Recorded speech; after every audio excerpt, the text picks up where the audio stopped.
Bueno, continuando con nuestro libro de Hans Olav Lahlum, Satélites, serie negra RBA. Vamos a iniciar lo que es el día número 7. Satélites que orbitan a toda velocidad. 1.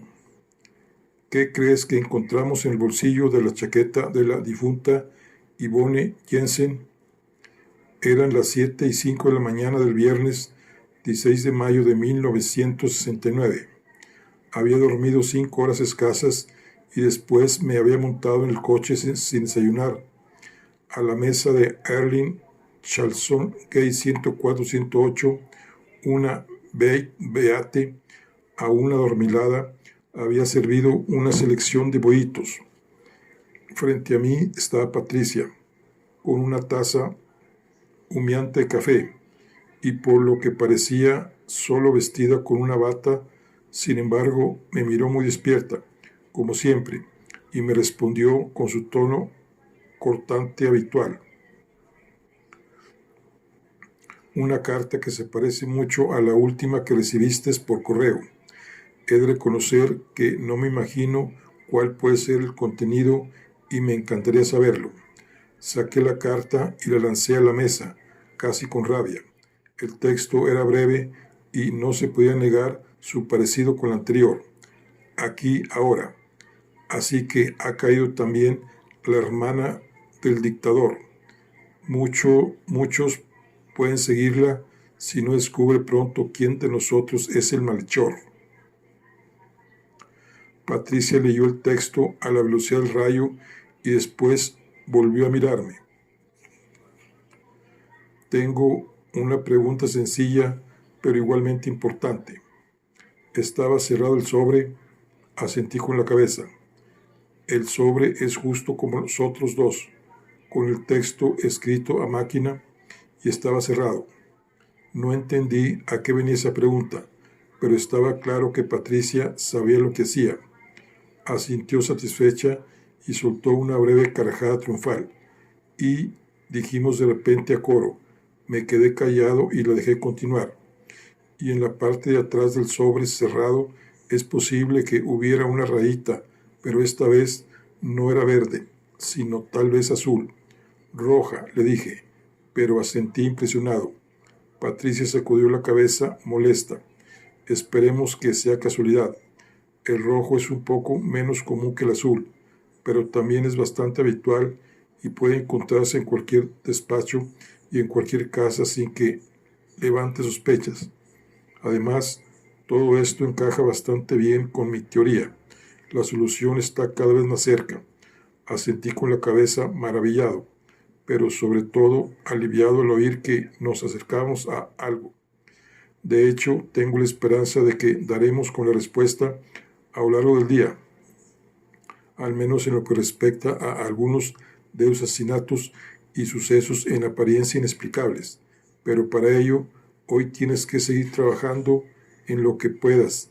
Mientras yo me acostaré un rato, pensaré y me pondré algo más de ropa.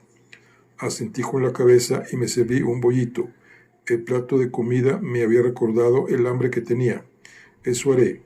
Debería hablar con todos los supervivientes antes de que volvamos a vernos, ¿verdad? Había pensado reunirlos a todos en Sheldrup Halls para ponerles al día de los avances, por poco agradables que parezcan. Patricia probó el café y asintió. De repente parecía cansada. Una idea excelente. Yo misma había pensado proponerla.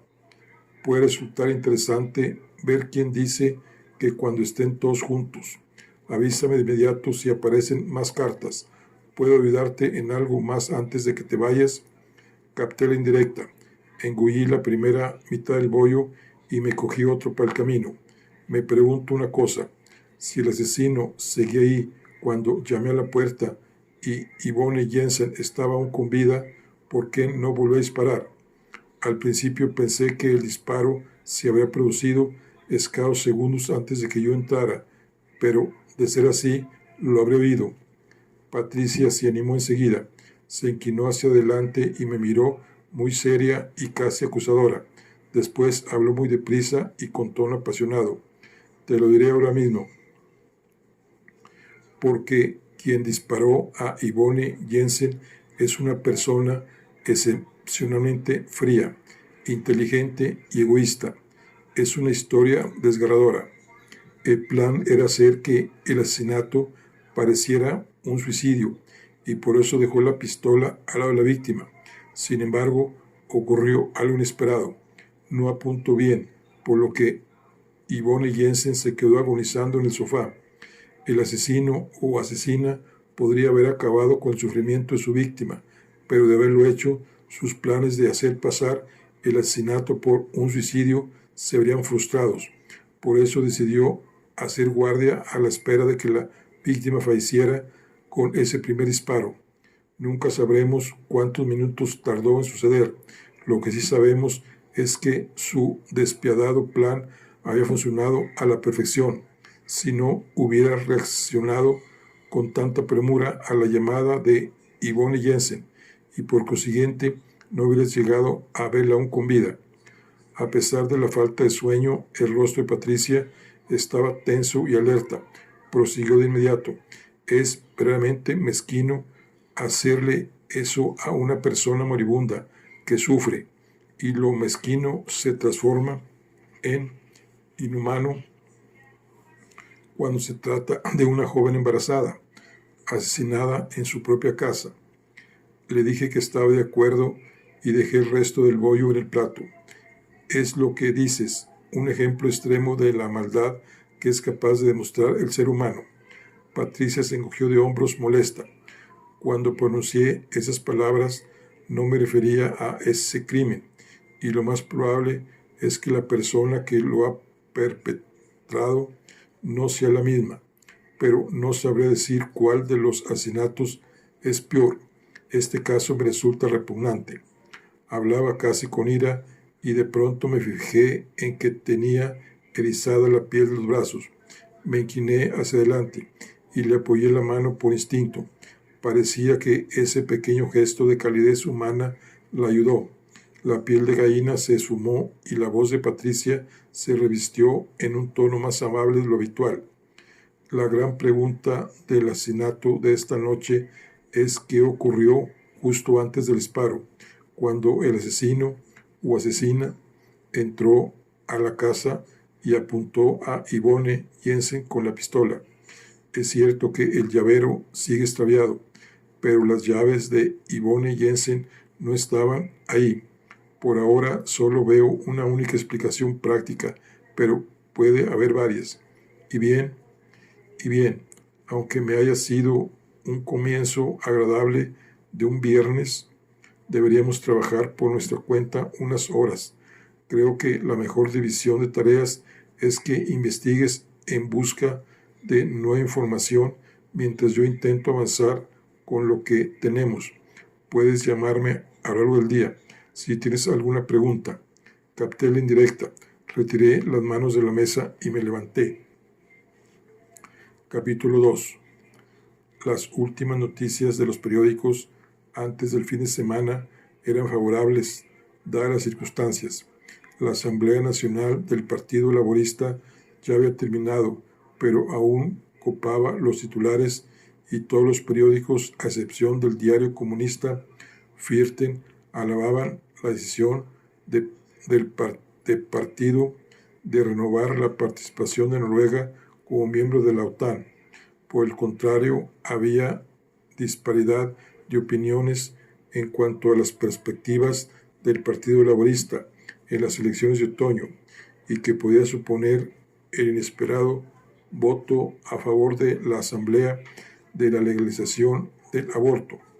Ningún periódico se había hecho eco del asesinato cometido en Sorum la noche anterior, pero la noticia había llegado a los periodistas y desde la centralita nos informaron de que cada vez recibían más llamadas. Redacté una nota de prensa de 5 líneas en la que decía que la investigación seguía en curso y que no iba a hacer más declaraciones al respecto. A las 12:05 llegó corriendo un agente para decirme que había llamado un testigo de la noche anterior. Me advirtió que no esperase mucho de él.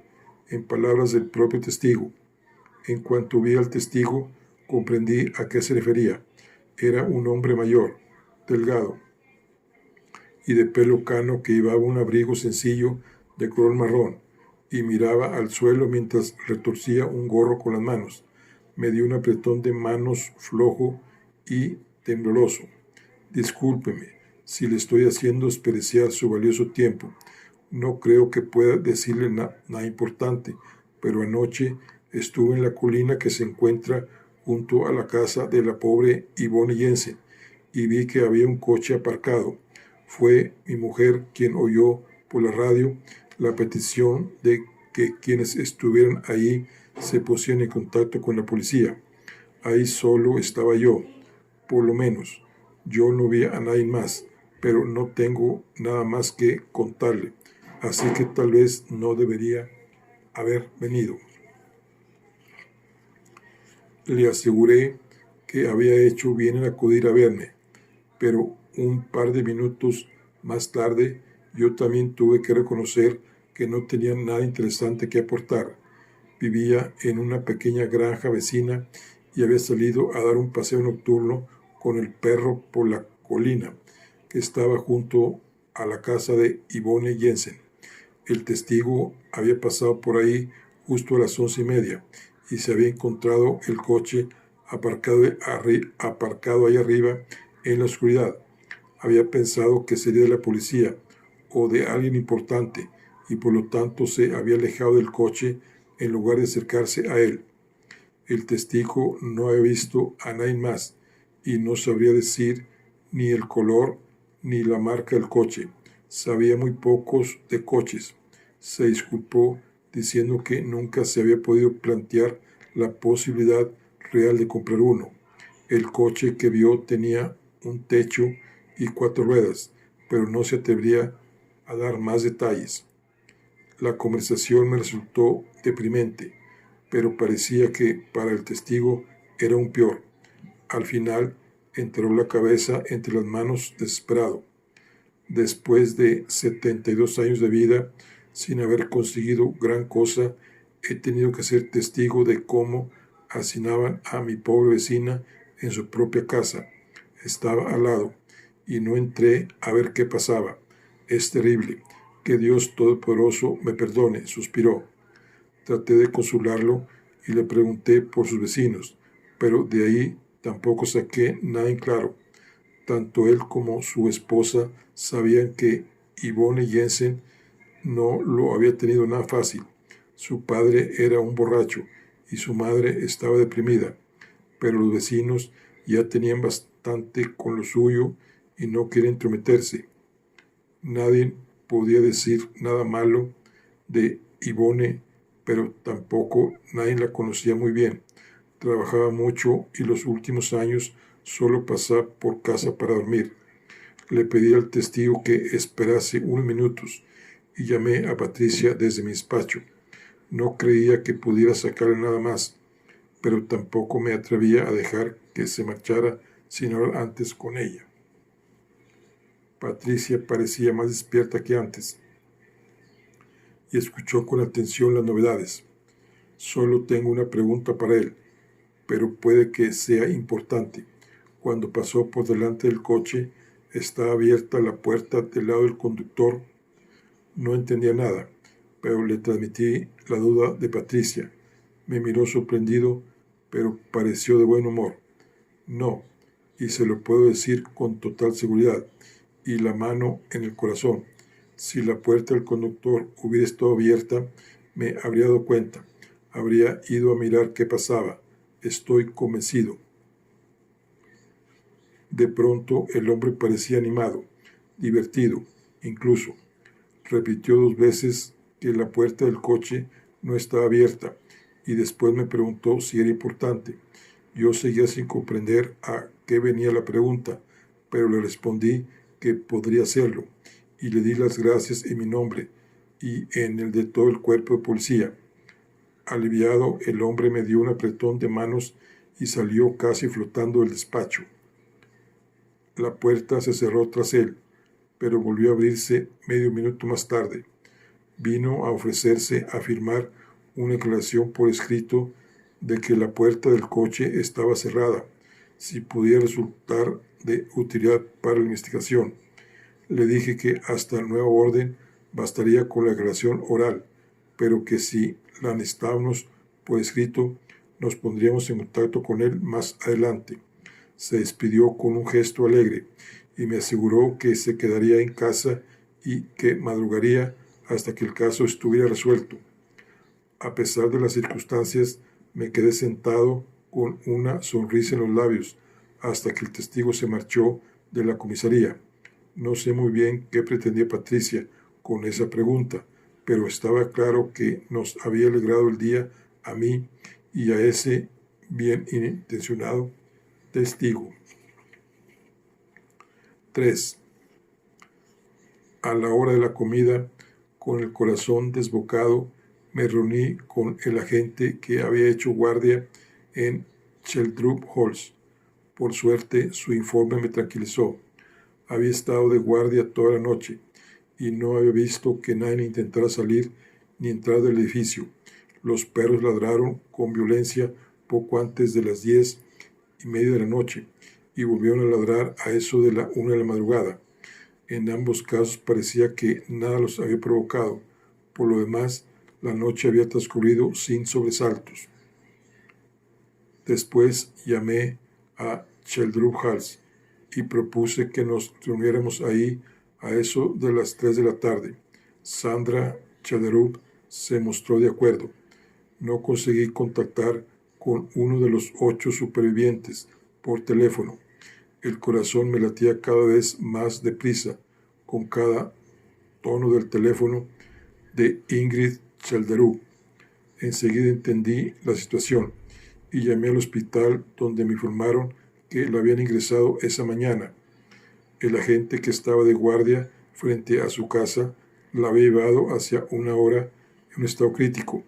Cuando el agente llegó a la comisaría, me comentó que la noche anterior parecía que Ingrid Sheldrup se encontraba de bastante buen humor y la noche se había desarrollado con total normalidad. Las noticias de la muerte de Yvonne Jensen a la mañana siguiente le habían afectado de manera inesperada y le habían provocado una crisis nerviosa.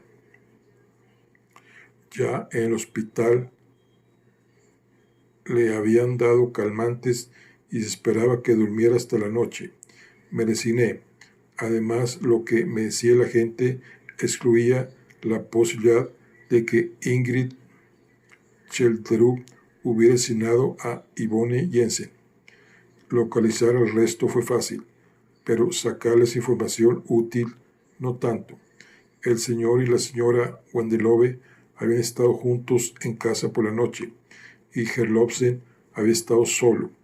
Su hijo y su nuera podían confirmar que estaba ahí a las 10, porque le habían visto prepararse un café, pero no estaban seguros de que no hubiera salido de casa más tarde.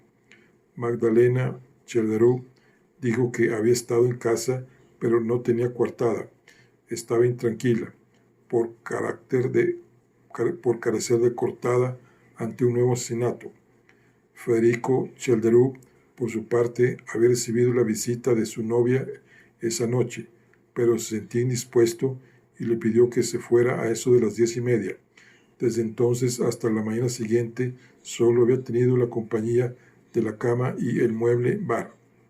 Todos se mostraron afectados por el caso y lo estuvieron aún más con la noticia de la muerte de Yvonne Jensen. Todos negaron disponer de información al respecto. Después de la ronda de llamadas, me quedé pensando qué les iba a decir. El hallazgo de las cartas estaba en la lista de cosas que por el momento prefería no mencionar. Podía tratarse de una pista importante, pero aún no sabía hacia dónde me conduciría. O bien el asesino le había metido la carta en el bolsillo, o bien quien firmaba la carta era Yvonne Jensen, y en ese caso también podría ser la autora de los 2 primeros asesinatos. No me acaba de creer la idea de que el asesino le hubiera metido la carta en el bolsillo a Yvonne Jensen. Parecía poco probable que hubiera podido hacerlo mientras ella aún estaba con vida.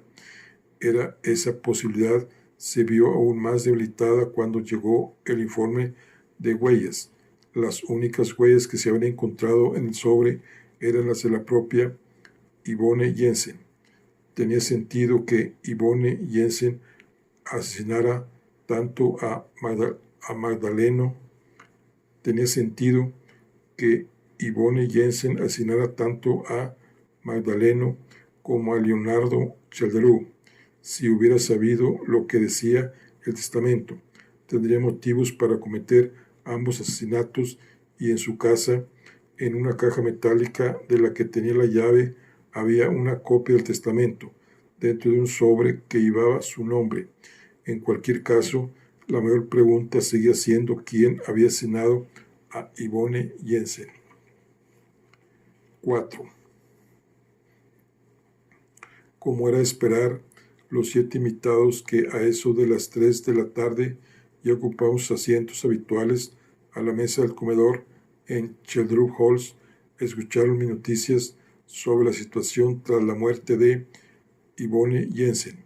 Con gesto serio y compungido, terminé diciendo que la investigación había hecho grandes avances, pero que no se había detenido a nadie y que no teníamos un sospechoso principal.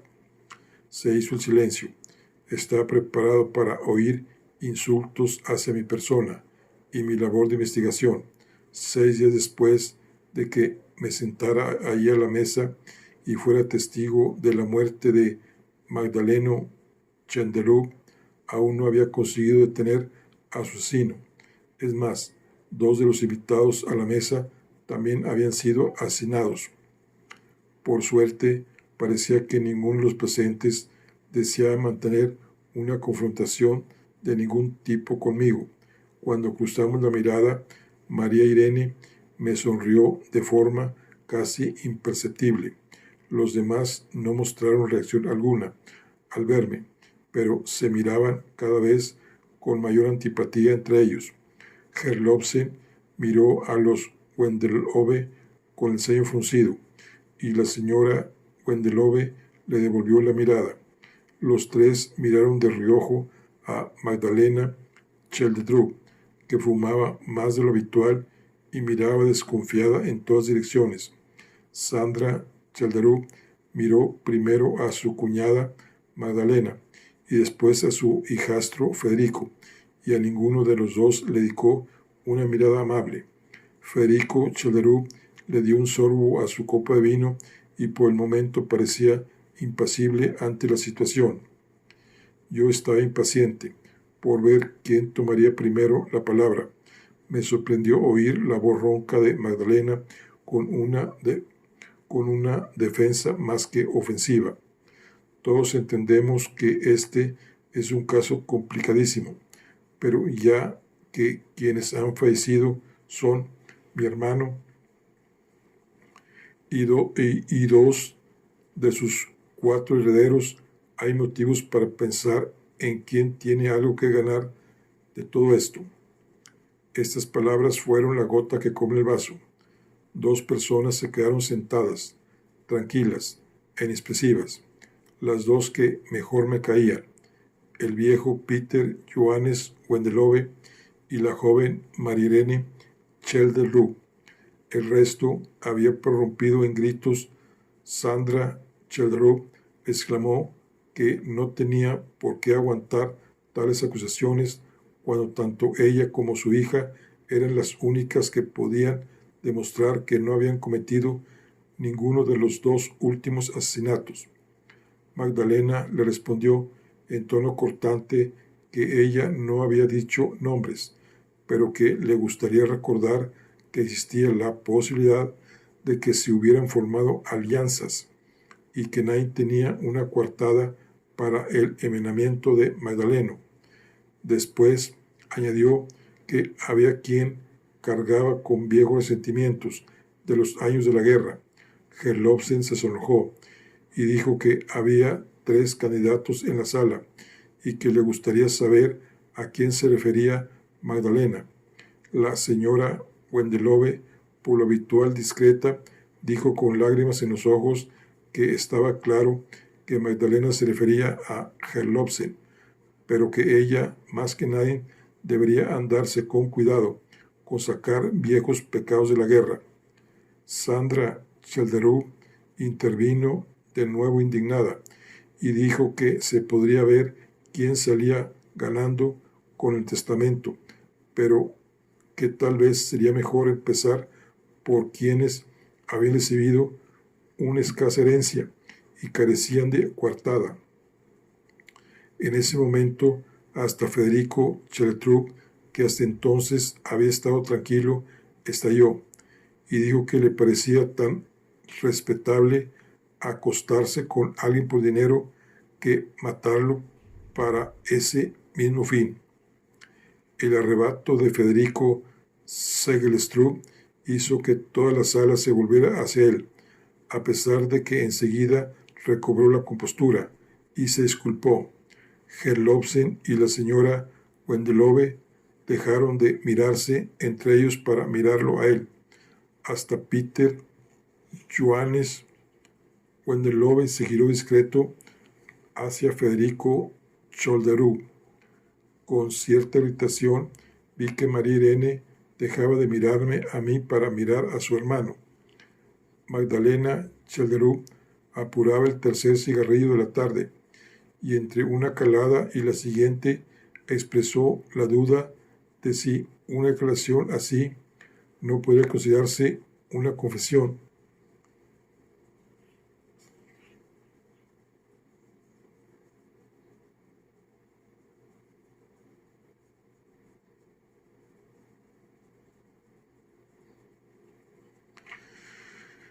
Sometido a un alto nivel de presión y ligeramente ebrio, la máscara de Federico Chelderú terminó de caer. Defendió a gritos su inocencia. Apoyó la copa en la mesa con tanta fuerza que le rompió el fuste y añadió que de todos los invitados a la mesa, el único que seguro que no había matado a su padre era él. Se hizo el silencio en la sala. 6 pares de ojos hostiles miraban a Federico Chelderú mientras se rellenaba la copa sin fuste. Apuró el vino y tiró el resto de la copa en la mesa.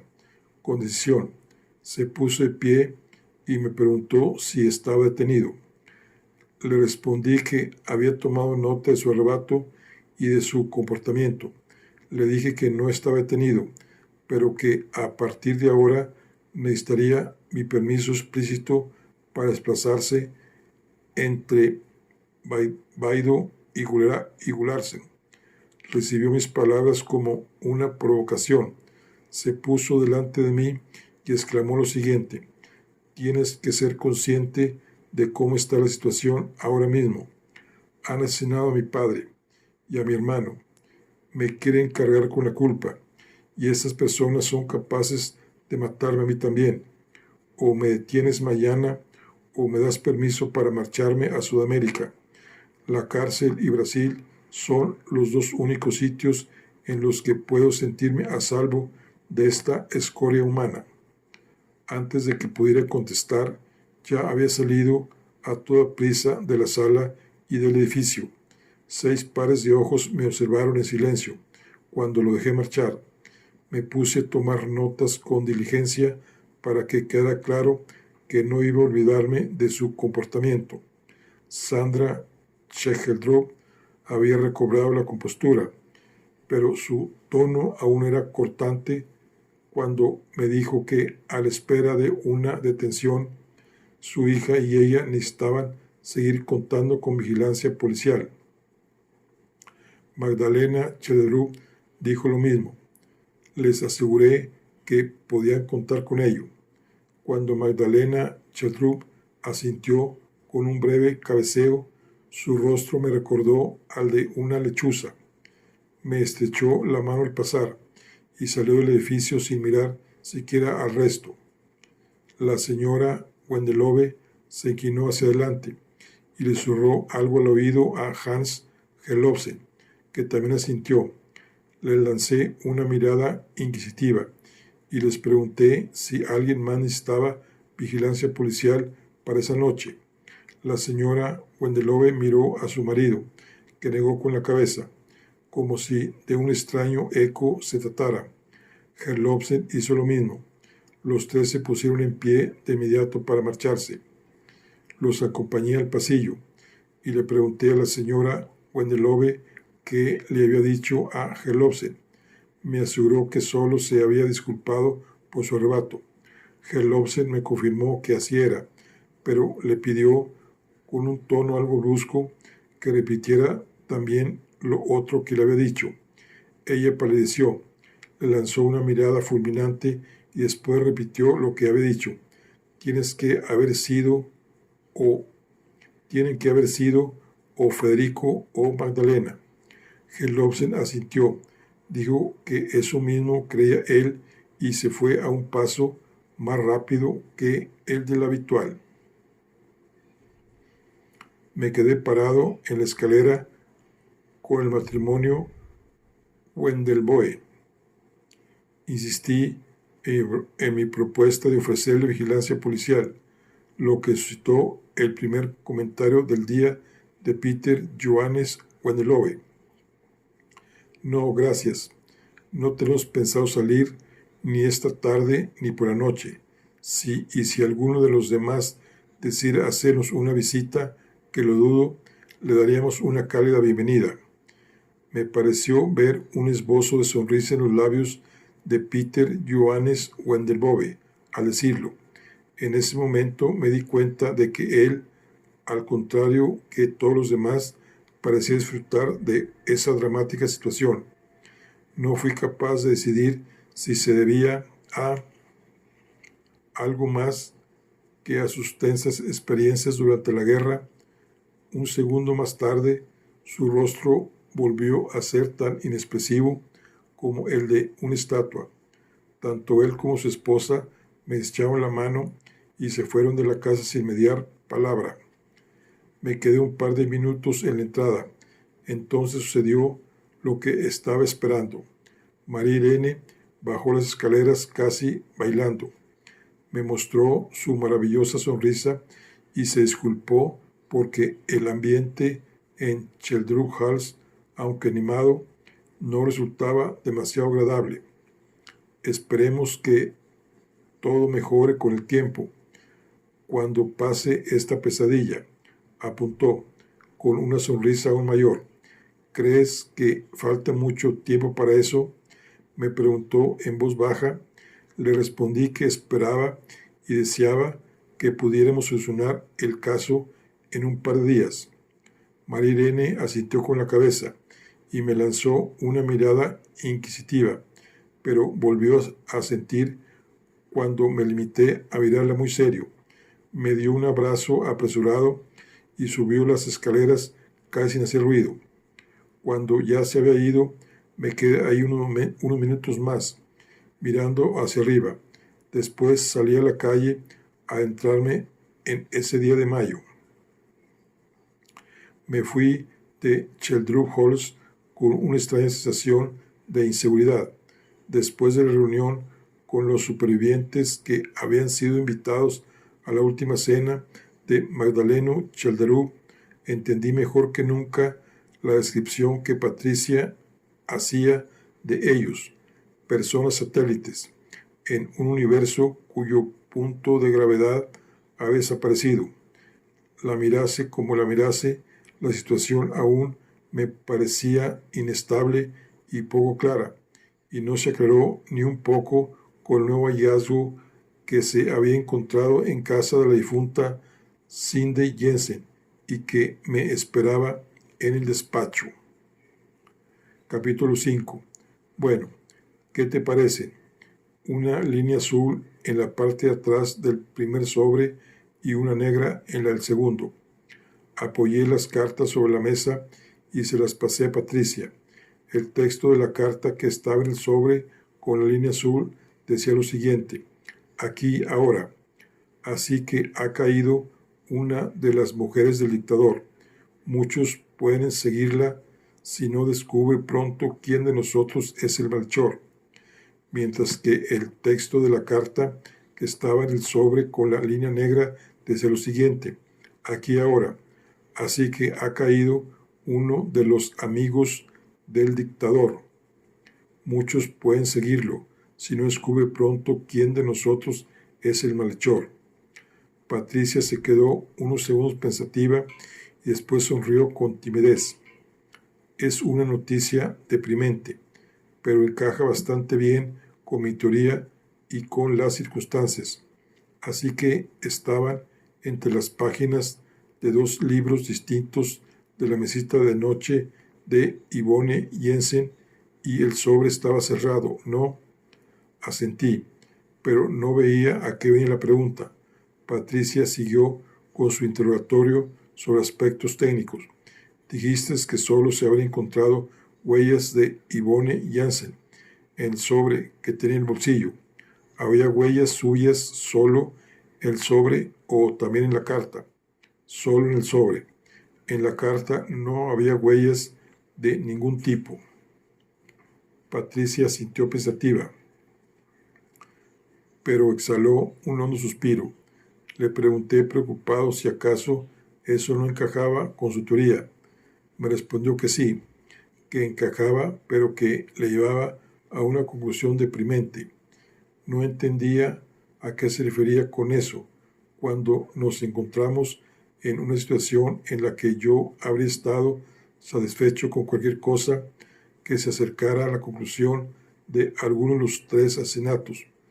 Para mis adentros bendije mi suerte, porque no hubiera periódicos el 17 de mayo, pero no me mostraba muy optimista en cuanto a la evaluación que el jefe podría tener de mi investigación. Patricia me miró en silencio durante unos segundos. Me pareció una mirada más amable de lo habitual, casi cariñosa. Se limitó a mirarme sin decir nada. Por alguna razón, volví a pensar en María Irene. Me incomodaba la situación, así que rompí el silencio con una nueva pregunta. ¿En qué piensas, Patricia? La respuesta fue rápida e inesperada. En cómo es posible que sigas con vida. Mi cara debía de ser un poema ante mi estupefacción. Patricia prosiguió enseguida. Me alegro de que sigas con vida. Entiéndeme, pero ¿de verdad no te parece extraño? Imagínate la situación del asesino cuando entras anoche, cuando llamaste a la puerta en un momento tan inconveniente. Acababa de disparar a Yvonne Jensen y estaba a su lado, y con una pistola cargada en la mano. Si tenemos en cuenta que se trata de una persona excepcionalmente fría, tanto en el plano mental como en el de los sentimientos, podría parecer que la solución más sencilla habría sido pegarte un tiro en cuanto abrías la puerta y después echar a correr. En lugar de eso, el asesino llevó el plan del suicidio a unos límites absurdos de tan arriesgados. Dejó el arma junto a Yvonne Jensen y se encerró desarmado en el piso superior. Resulta incomprensible si el asesino o bien no sabía quién llamaba a la puerta o tenía razones para sospechar que hubiera un amplio dispositivo policial ahí afuera, pero rarísimo si supiera que estabas ahí tú solo. No me había planteado que fuera raro que siguieses con vida, pero lo entendí cuando me lo planteó de esa manera y le pregunté si había una teoría que explicara esa conexión. Para mi alivio, asintió con la cabeza. Solo concibo una posibilidad. Por suerte encaja con mi teoría de qué sentido tiene todo esto, pero aún no estoy segura del todo y acusar a alguien de un asesinato sin tener pruebas es un asunto muy serio. ¿Cómo crees tú que encaja todo?, me preguntó de pronto. Entendí que Patricia no quería revelarme su teoría sin saber mi opinión, y yo tenía poco que perder a revelarle que en esa sala tan pequeña y tan poco oficial así que me lancé a la piscina. He de reconocer que no estoy seguro de nada en absoluto.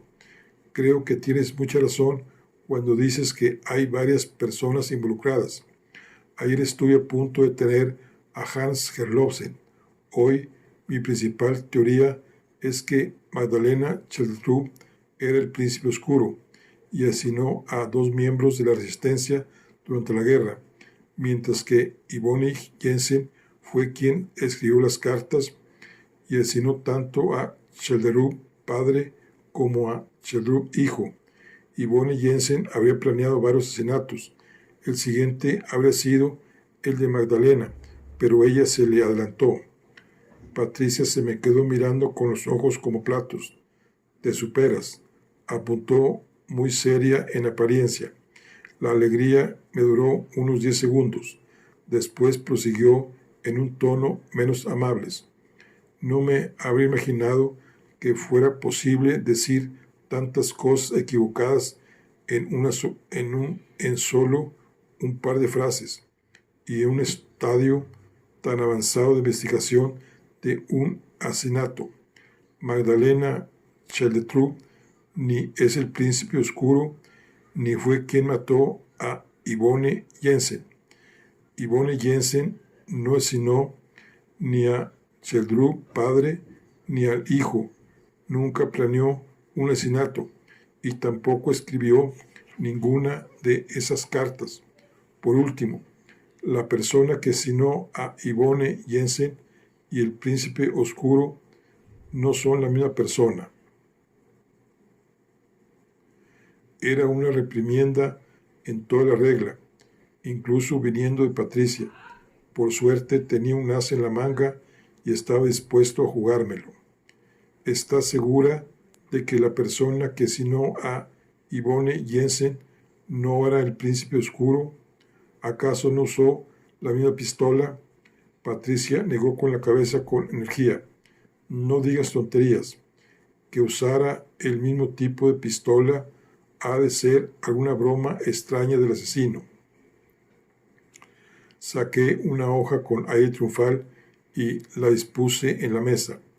En eso tú también te equivocas, querida Patricia, y puedo probarlo. Me he traído este informe del perito de balística, por si acaso.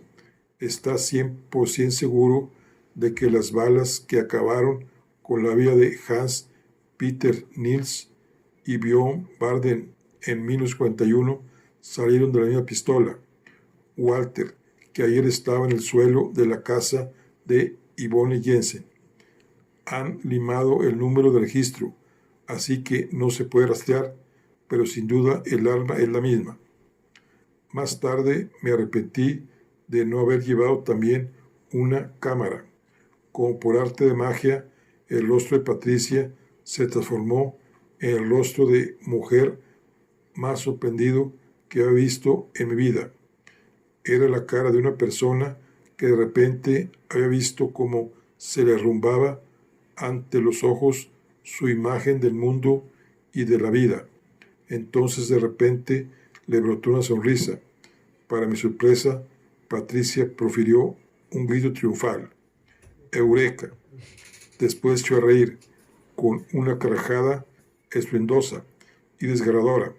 Tardó casi un minuto en poder volver a hablar.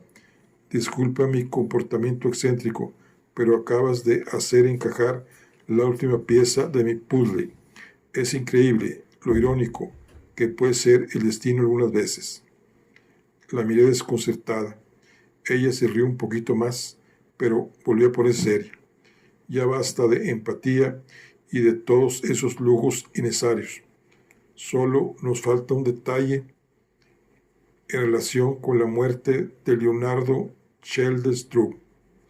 Ve a ver a Ingrid Cheldestrup al hospital y en cuanto se despierte, pregúntale dónde estaba el revólver antes de que ella lo colocara en el suelo junto a la puerta.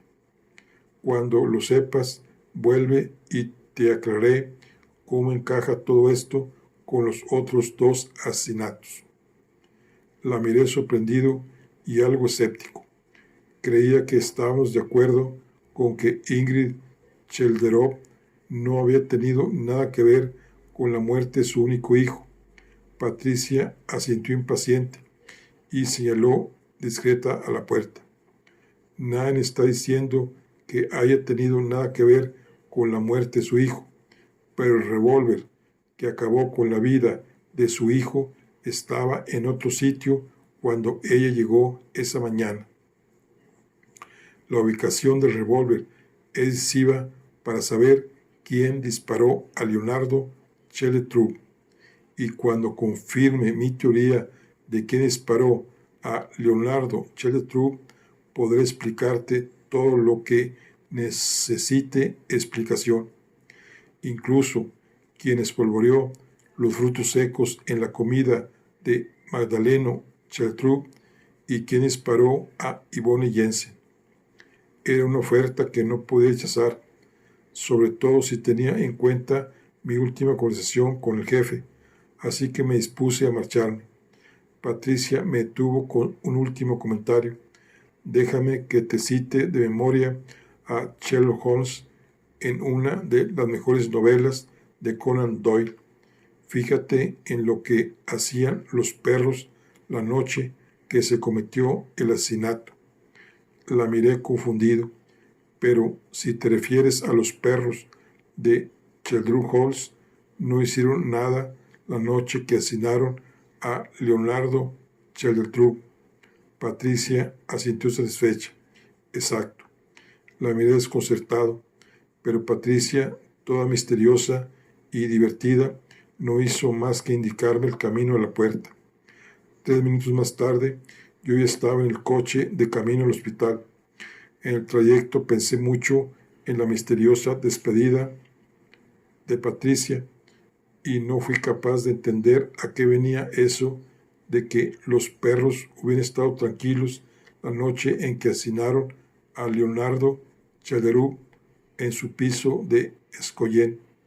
Pero de alguna extraña manera ahora estaba seguro de que Patricia había visto algo que yo no era capaz de ver y que la resolución que me prometía estaba a la vuelta de la esquina.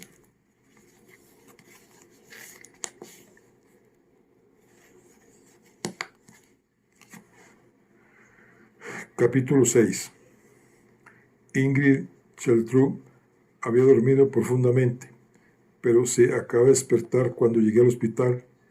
Tuve que esperar un poco hasta que estuve en condiciones de hablar conmigo, así que me senté a esperar durante una larguísima media hora hasta que me dejaron pasar.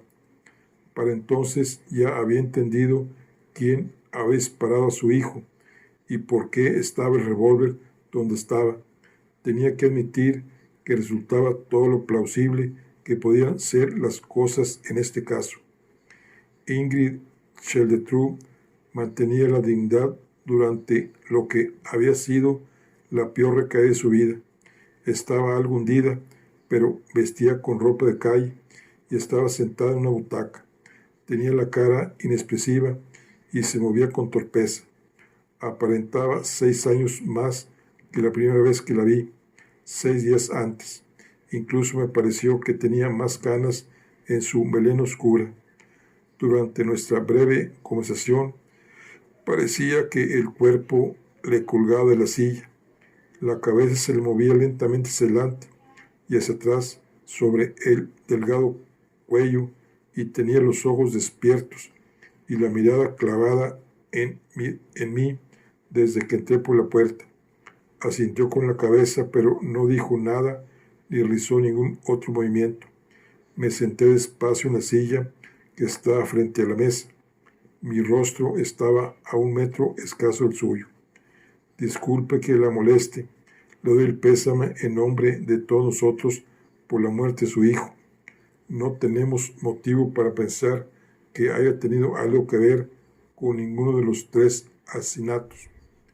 Ella sintió de forma casi imperceptible, pero siguió sin decir nada. Me miró tensa y con miedo.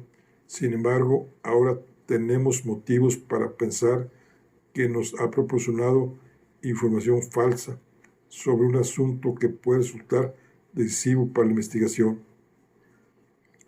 Durante unos segundos se hizo un silencio sepulcral en la habitación. Temía un posible ataque de ira, pero lo único que recibí fue un ligero cabeceo, esta vez casi imperceptible. El revólver con el que dispararon a su hijo estaba en el suelo junto a la puerta cuando te fuiste, pero no estaba ahí cuando llegaste. ¿Dónde estaba entonces? A Ingrid Chalderú le temblaba el cuello bajo su inexpresivo rostro. Después de un rato comprendí que estaba intentando hablar, pero que no le salía la voz. Al final no vi otra salida que ayudarla. Estaba en el suelo junto a tu hijo, ¿verdad? Ella sintió con la cabeza. Y no encontramos sus huellas porque lo limpiaste. Asintió en silencio por última vez y después recobró la voz.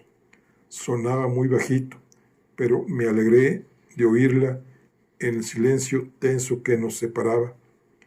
No sabía lo que estaba haciendo y más tarde casi no recordaba haberlo hecho. La frontera entre la vida y los sueños se ha vuelto muy borrosa y todo se me mezcla, pero parece que eso fue lo que hice. Con eso estaba todo dicho, tanto para su madre como para mí. La verdad sobre la muerte de Leonardo Chalderú estaba tan clara que dolía. Ella siguió hablando. Pero no pienses que Leonardo mató a su padre. Todo lo contrario. La muerte de su padre fue lo que le quitó la vida. Leonardo había tenido una vida muy difícil, pero era el mejor hijo del mundo. Nunca le habría hecho daño a nadie más que a sí mismo. Asentí con la cabeza.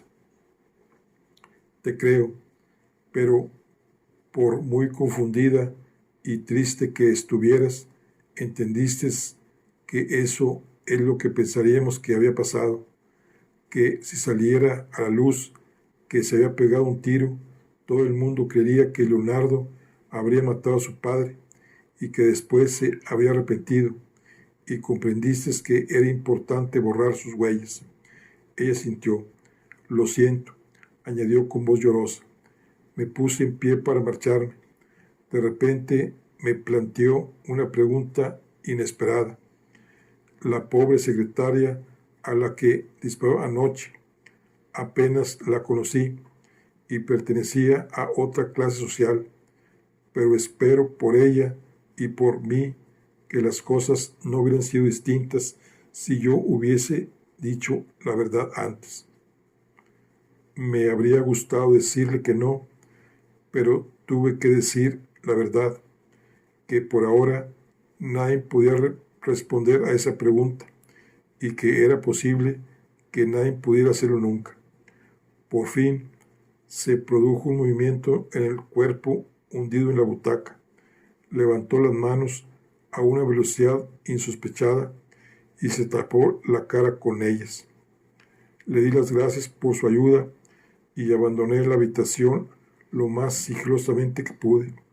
Había pensado preguntarle a Ingrid Chalderú si aún negaba haber espolvoreado los frutos secos en la comida de su exmarido, pero estaba seguro de que no lo había hecho, y temía que tal vez tuviera que preguntarle por la secreta vida amorosa de su hijo, aunque eso ya no tenía ninguna importancia. Nada de lo que podamos decir ahora serviría para nada, me dijo un amor de verano a los 17 años, en la estación de tren de Andalset un día de agosto de hace muchos años. Por algún extraño motivo, esa réplica volvió a mis oídos como un eco aquel viernes 16 de mayo de 1969, cuando cerré la puerta de la habitación del hospital en la que se encontraba Ingrid Chalderú. Entonces también sentí que no volveríamos a vernos y que no había nada que pudiéramos decirnos que pudiera servir para algo.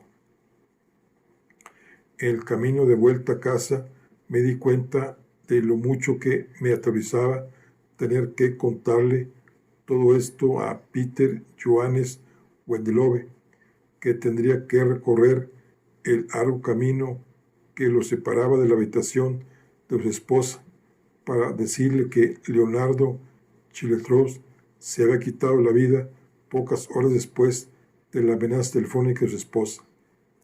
Aún no comprendía quién había matado a Magdaleno Chiletrous, pero me di cuenta de que quienquiera que fuese había empezado algo que iba a cobrarse más víctimas de entre quienes seguían con vida.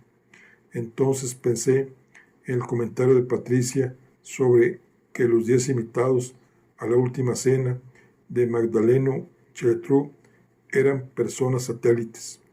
2 de ellas se habían estrellado y 2 más se habían salido tanto en sus órbitas que era difícil saber si alguna vez regresarían. Entre ellos aún había por lo menos un asesino, puede que 2. De camino a Erling Charlhosen Gate 104-108, está menos seguro que nunca de quién o quiénes podrían ser.